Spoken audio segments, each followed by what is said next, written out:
black Suburbans. Never know. I never thought anything of it, but now this is crazy. Federal agents raid 2 homes belonging to music mogul Sean Diddy Combs, including a Los Angeles mansion. Today's searches prompted by a sex trafficking investigation. Good evening, everyone. Welcome to West Coast Wrap. I'm Alex Savage. Federal authorities have not said whether Combs is the target of this investigation. We do know at least 2 people were detained during today's raids at properties owned by Combs in L.A. and Miami. Those searches were carried out by agents from the Department of Homeland Security.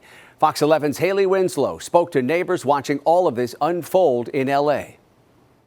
I was shocked. I was taken back. I was really shocked. I mean, I never even expected this to happen. More people coming out. Who's this guy? Yeah, they're all kind of dressed alike. Definitely shocking and hectic out here in Holmby Hills at one of Sean Diddy Combs' homes. We were first on scene as it all unfolded. We came right in the middle of the convoy of about 40 undercover law enforcement vehicles before they even put up the crime scene tape. The Department of Homeland Security making a big bust, officers say, in connection to a sex trafficking investigation. While it was all happening, investigators were also raiding his home in Miami. Homeland Security has not yet released details or named Diddy as the focus of the investigation. The 20-year-old Ryan Mendelson, he's lived nearby his whole life, and he often visits his best friend just a few doors down. But I've seen maybe once a week girls lingering outside. I drive by a lot, and I see that a lot of girls, maybe 5 or 6 girls outside, some leaving, some not, some going in, black Suburbans. Never know. I never thought anything of it, but now this is crazy. I mean, as we broke word on scene and from Skyfox, Mapleton Drive near Sunset and Beverly Glen became a madhouse. And as more Bearcats and undercover cops pulled in, so did the swarms of onlookers, even a celebrity tour bus. We all have to keep our minds open to what's going on here. This is from Brooklyn, though. Leave Puffy alone, man. Y'all crazy. And that was Fox 11's Haley Winslow reporting for us tonight. Combs has not said anything publicly thus far about today's raids. He has been accused of sexual misconduct in the past, and he has denied any wrongdoing. For more insight about the raids at Combs' mansions today, I spoke earlier with TMZ's Charles Latiboudiere.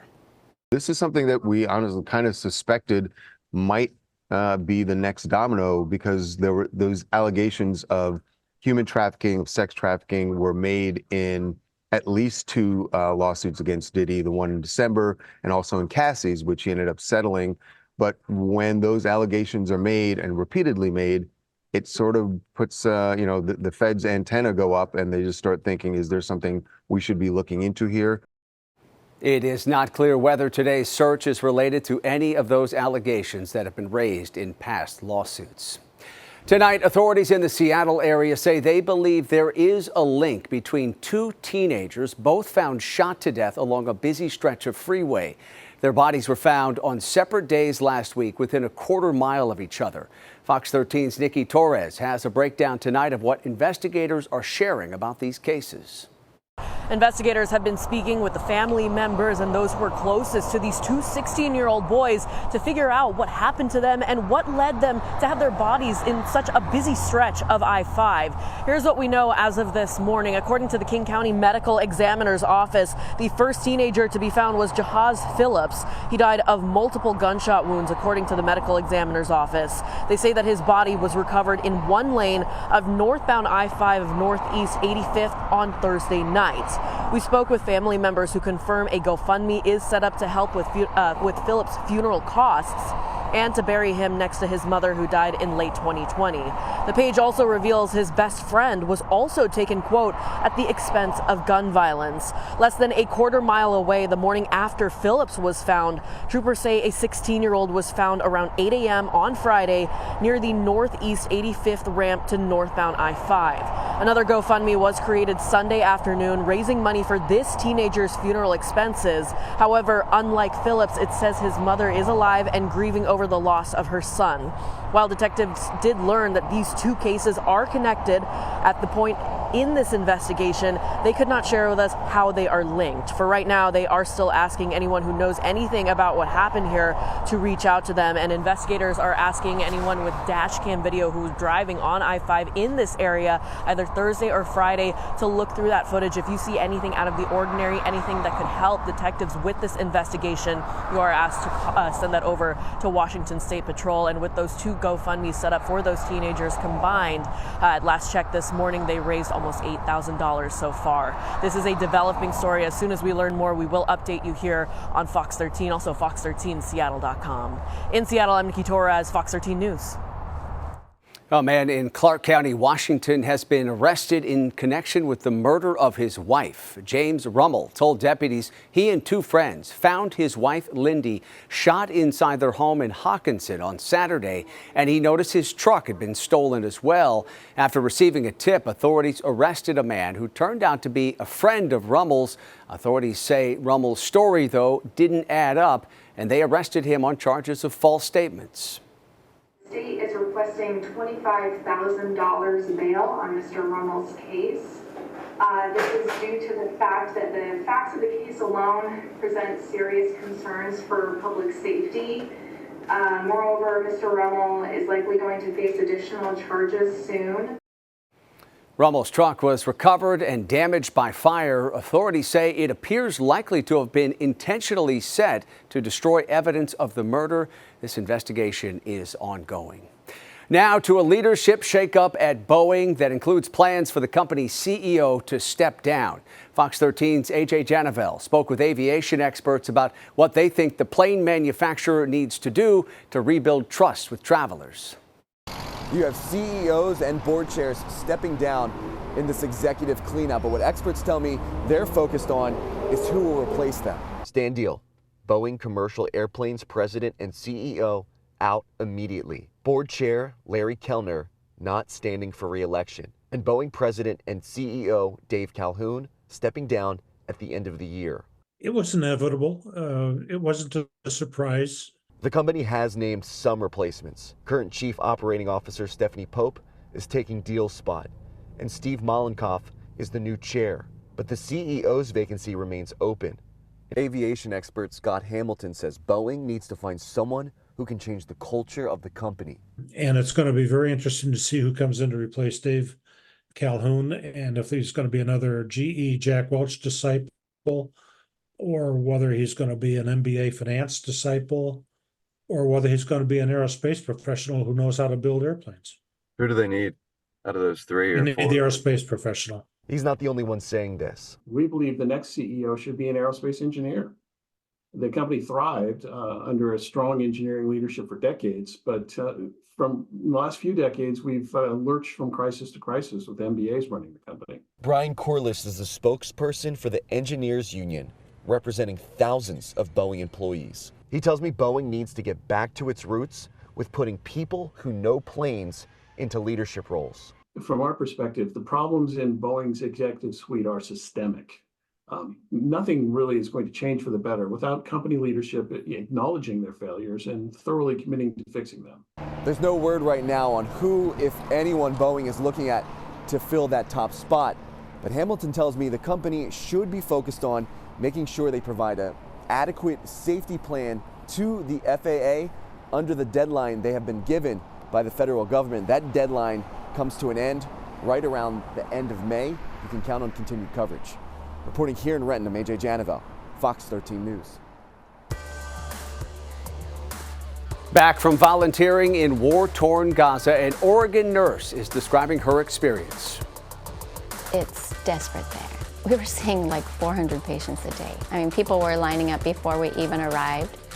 Coming up on West Coast Wrap tonight, what's driving her to answer calls for help across the globe. And a live view over the greater Lake Tahoe area where 1 to 3 feet of snow fell over the weekend and more to come. We'll have a look at what we can expect in the West coming up. And in Las Vegas, the Tropicana Casino's days are numbered. How employees hope the famed resort will be remembered.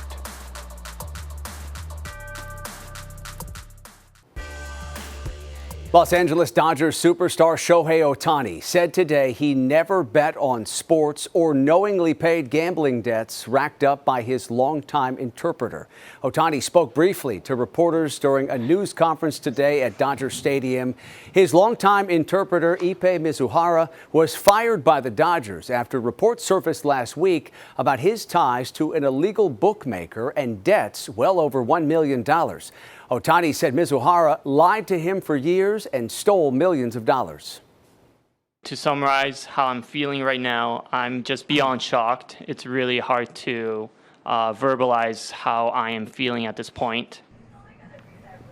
Otani said he immediately contacted his lawyers and the team and said authorities are investigating that theft. The two-way star player left the Los Angeles he left the Los Angeles Angels in December to sign a record $700 million 10-year contract with the LA Dodgers. Weekend storms that hit Southern California are compounding issues near a landslide in the Hollywood Hills. People in this area say they noticed more soil giving way today. 4 homes threatened by the slide were red tagged yesterday. So far, though, no one has been injured here.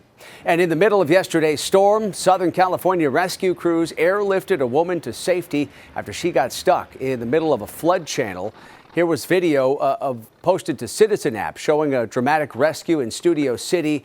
A friend of the woman says water in that channel started rising faster than she expected.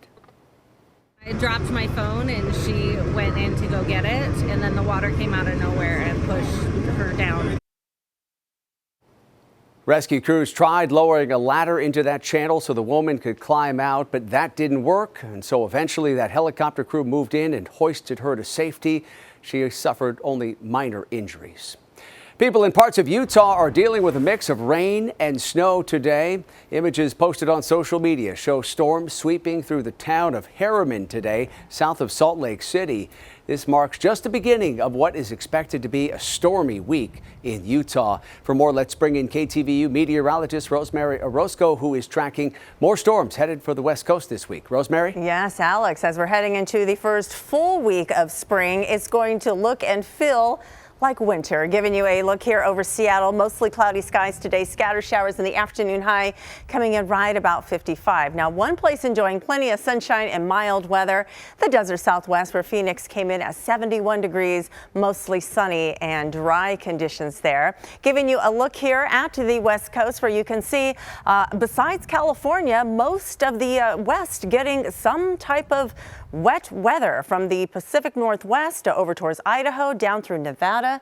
We've got Utah there in view, as Alex just talked about a moment ago, and even into Arizona, although you could see Phoenix right there on the cusp, not getting the rain that we're seeing in some areas, including areas over New Mexico. Here's a look at the pattern in place. So the low that brought the active weather to California over the weekend has shifted to the east, and we've got a lot going on just on the east side of California. Meanwhile, for California, we will have this high pressure and ridge dominate the weather pattern here for at least the next couple of days before things change once again. So rain and showers expected for the Pacific Northwest. We have showers expected for the Intermountain West. Meanwhile, over the desert Southwest and Southern California, dry conditions and mild conditions. When it comes to the rainfall amounts for tomorrow, you can see areas over Washington, Oregon, Northern California just barely getting clipped there. And then as we head to the Intermountain West, so Salt Lake City expected to pick up almost ½ inch, and over towards the desert Southwest, where New Mexico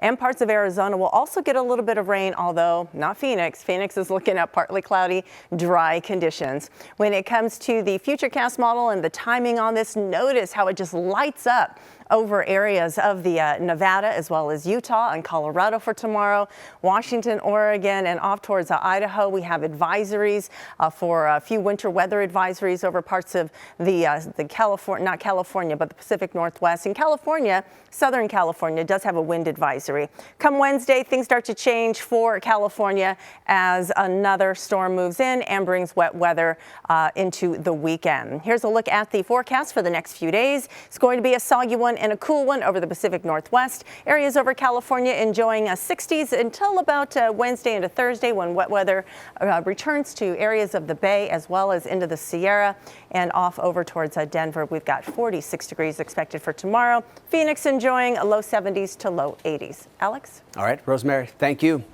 An Oregon nurse is back home tonight after volunteering in war-torn Gaza. Fox 12's Bonnie Silkman spoke with her about the experience and the personal tragedy that helped convince her to do this work. With more than 5 months of ruin, rubble, and war, few hospitals in Gaza still stand. Now, thousands of people hurt and sick are crowding field hospitals, where volunteer doctors and nurses with scarce resources are doing the best they can to help. One of those nurses is a woman from Oregon. It's desperate there. We were seeing like 400 patients a day. I mean, people were lining up before we even arrived. It was just continual bombing day and night. It's sad because the children almost seem used to it. They're not fazed much by the bombings. With more than 2.5 decades of experience as an intensive care unit nurse, Yvonne Gruenhout of Kaiser is now dedicating her life to volunteering on the front lines of disaster zones all around the world. Everywhere I've gone, in Haiti, Ukraine, recently I went to Gaza, the people there are overwhelmingly grateful for our presence. Using her medical skills to help during devastation is a personal mission, rooted from Yvonne's own tragedy. Losing a child, time does not heal all wounds. But I see her in so many people. Her sense of purpose thrown into question after the death of her oldest daughter, Kaylee, who was 23 years old, an unimaginable loss that Yvonne doesn't like to discuss. Then afterwards, we were like, what now? But that clarity arrived in the form of a call for help at the height of the pandemic. You saw all the devastation back east, and we were here feeling, completely helpless. But how do I go help? That's when Yvonne signed up for the International Medical Corps. The group quickly sent her to a hospital in Chicago, desperate for nurses. She had no idea that mission would change her life. Once I did that, it just clicked. Like, now I know a purpose. I can help those that are in the greatest need, the underserved. I feel like my daughter just always worried about other people instead of herself. And so it all just made sense. Yvonne then retired from her full-time job as a nurse to devote herself to volunteer missions, taking her around the world, even Ukraine. I originally was going to go for 3 weeks and stayed for 12. We taught doctors, nurses, paramedics, trauma training, how to treat a trauma patient. We taught stop the bleed classes, chemical, nuclear, biological warfare. And most recently, ER will be there, but everything goes in a circle. She's returning home from a 5-week trip to Gaza. We're not professional tent builders. We were in Rafah. We actually got to set up tents. We planned where everything was going to go. Since this field hospital opened in January, it's provided critical medical assistance to more than 27,000 people. In February, the team marked a milestone of 500 surgeries. We saw a lot of patients that had effects from the war, like shrapnel, infected wounds. From where the hospital was, like, you could see the plumes and you could hear it and feel it. It was just non-stop, day and night. Were you ever scared? No, I guess you don't think about that. I mean, you concentrate on the patients and you want to make sure everybody's getting seen. For now, this hero is home with her family. But at any point, she is ready to answer the call for help and grateful for the important work that honors her daughter. Most people, when they lose a loved one, you realize that when you say, someday I'm going to do that, that someday may not be there. And I just want people to remember people are people and anything would help. And that was Fox 12's Bonnie Silkman reporting for us tonight. The International Medical Corps still has some volunteers working right now in Gaza and Ukraine. Up next here on West Coast Wrap tonight, Las Vegas begins a days-long send-off for the Strip's famous Tropicana Casino. Coming up, what's being done to honor the resort's legacy. Plus, jumbo jackpots, almost $2 billion up for grabs for lotto players in Mega Millions and Powerball. how those huge prizes are leading to soaring ticket sales. iPhone customers are going after Apple following that sweeping antitrust case that was brought by the Department of Justice and 15 states. Since Friday, at least 3 proposed federal class action lawsuits have been filed in California and New Jersey by iPhone owners. They claim Apple inflated the cost of its products through anti-competitive conduct. This mirrors the claims made in the Justice Department's lawsuit filed last week. Apple has denied the government's allegations. Las Vegas's Tropicana Casino will close its doors for good next week. Fox 5's Shauna Kalafi spoke with employees at the famed resort who are hoping the casino's legacy will be lasting. You've got a mix of feelings. You've got people that have been here over 50 years. And they've spent their life here. After 67 years on the Las Vegas Strip, the Tropicana is closing its doors for good on April 2nd, making way for the new A's Stadium. It was really cool to perform at the Tropicana nightly. Lots of history there in that room, big shows. The Purple Rain Prince tribute show spent 7 years at the Tropicana, the longest residency stay in the show's history. It was a good venue and a good move for us. While most of the entertainment shows like Purple Rain and Michael Jackson Live have already moved to other venues, many hotel staff still remain on property during the final week, now reflecting on decades of memories on this iconic corner. I wanted to work at a hotel that basically had some history to it. When I got here, I could sense that there was a family atmosphere here, and the people were very friendly. The people wanted to be a part of something. So I felt that right away and ended up staying here 10 years. Over the years, Paul Stefani has worked at several restaurants at the Tropicana, and he's proud to have been part of the property's rich history. You hear the stories from some of the workers, some of the casino floor workers who've been here through thick and thin. Stefani says the Culinary Union and the Tropicana have been supportive, holding job fairs and helping the staff with severance or relocation. And although he's not sure what's next for him, he says a game at the new A's Stadium is definitely in his future. Oh, no doubt. Oh, no doubt. And you know, I'll know approximately where I'm sitting to where the hotel was or where the parking lot was. That part's going to be fun. Shauna Kalafi, Fox 5 News, local Las Vegas. All right, finally tonight, almost $2 billion are up for grabs in 2 lottery drawings scheduled to happen tonight and tomorrow. Now, tonight's Powerball jackpot sits at $800 million, and the Mega Millions drawing happening tomorrow night is now worth more than $1 billion. With all the hype surrounding those ballooning jackpots, a lot of ticket buyers are dreaming about how they would spend their winnings. If I win, I will be quitting my 2 jobs. I will be paying my son's school tuition. I'll put some away from my other son. I have a grandson that I have to take care of now, so just family. Ticket sales for tonight's Powerball drawing close in about 2 hours, or they close tonight at 7. The odds of winning, 292 million to 1 there. It's even greater for the Mega Millions jackpot at 302 million to 1. You have a better chance of being struck by lightning twice than winning the lotto. Tough odds, but people are playing. That does it for West Coast Wrap. Good night.